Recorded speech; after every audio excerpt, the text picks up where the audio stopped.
Kuidas kasutada randmesidemeid ja tõstevööd? Randmesidemeid on siis vaja, kui sa teed hästi palju surumisliigutusi, et randmetel ei hakkaks valus ja et jõuaksid tõsta suuremat raskust. Esiteks, kui sul on selline kummiaasaga rihm, siis muidugi kasuta seda aasa, et oleks lihtsam peale panna.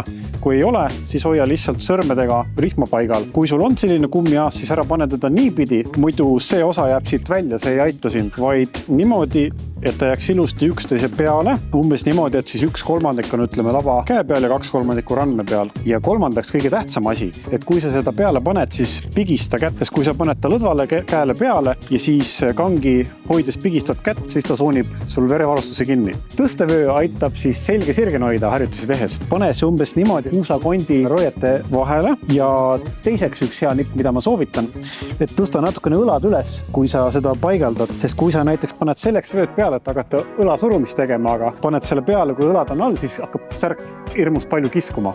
Kolmas punkt, et sellest tuleks veel rohkem vööst kasu, siis võid panna selle laiema osa ette, siis ta takistab sind ka füüsiliselt ette vajumast. Ja neljandaks, kui vajad abi tõstevöö pealepanemisel või seeria lõpus äravõtmisel, siis võid kasutada mõne posti abi.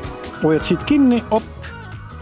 Ja nagu ikka kõikide abivahenditega, ära kasuta neid kogu aeg, vaid ainult kõige raskematel seeriatel. Muidu sul need piirkonnad ei saagi tugevaks. Hakka mind jälgima, et näha ka teisi trenninippe.